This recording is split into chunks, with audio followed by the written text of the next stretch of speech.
This trip, I think, was exactly what we expected in a lot of ways and everything that we didn't expect in a lot of other ways. With 20 people, it's quite a collage of personalities, backgrounds, walks of faith. So you never really know what is going to happen on the ground there. I thought, God, you don't have me here with 19 other people for no reason. Help me get past myself and let me make these connections.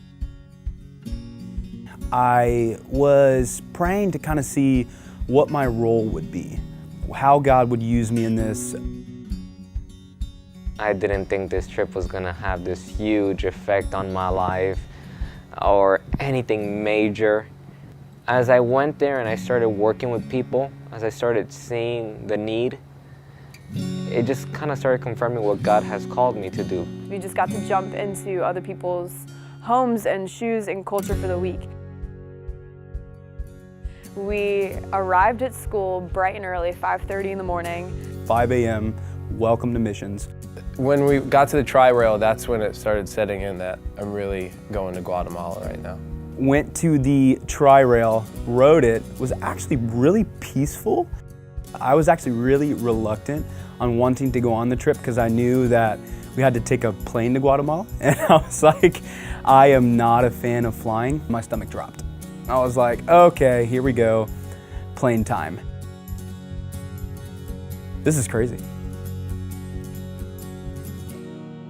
So we landed in Guatemala City, and then we exited the airport to our awaiting ministry people there to greet us.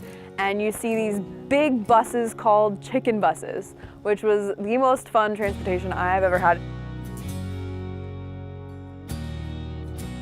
And so we arrived in Antigua and it looks beautiful, just like the photos, all the cobblestone.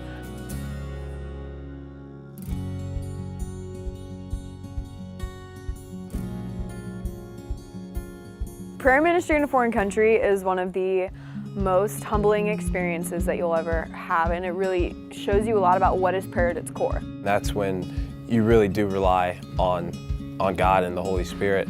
When you are praying for someone who doesn't understand what you're saying, that it just gives it a whole new meaning and weight to it. And I really loved how open the Guatemalan people were to prayer of any kind, no matter what language you spoke. They just knew that prayer works, prayer matters.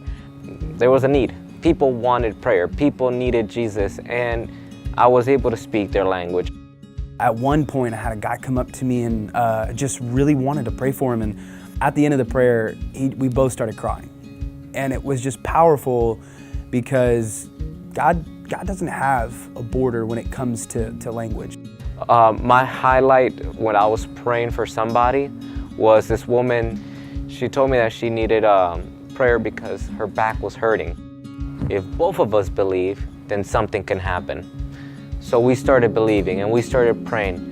All of a sudden, she did start feeling well. There was a little bit of pain, so I said, no, we need to continue praying more because I believe in a God that heals 100%. And she's like, I believe that too. And so we start praying again. She lifts up her hands and she's like, wow, the pain is gone. I don't feel it anymore.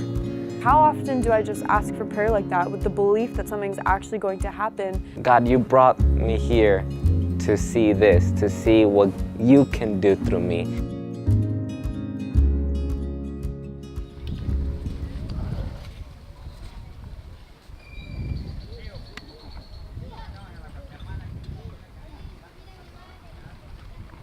This is what they call the dump.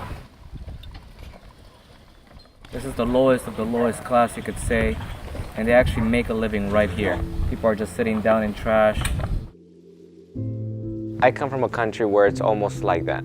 My country, Colombia, my mom kind of grew up in a similar scenario.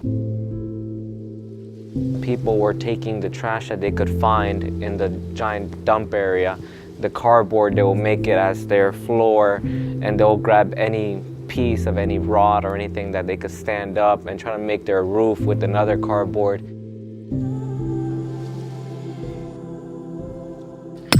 We went over, grabbed some pickaxes, and just started digging so that they could have a roof over their head.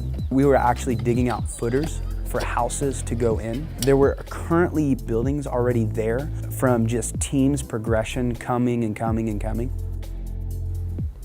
Every time I wanted to cry, I hit the thing harder. Honestly, I prayed to God, there's no time for me to rest right now. I don't want to rest right now. Man, there's teams here 24/7, and it's just not me coming out or my team coming out for a week, but that there's work being done around the clock, and that we get to be a part of that work being done around the clock. What does education really mean at the end of the day? I think a lot of it's experiences. The Lord kind of gave me this piece about coming home and graduating and doing work in my mission field. God will do more in you than through you. Through you is the byproduct of in you. Guatemala had a significant impact in my life in that way. And so I'm grateful for that last reminder, that last mountaintop, volcano top experience that I had in Guatemala, being reminded of who I am, who the Lord is, who I am in my community, and where I'm going.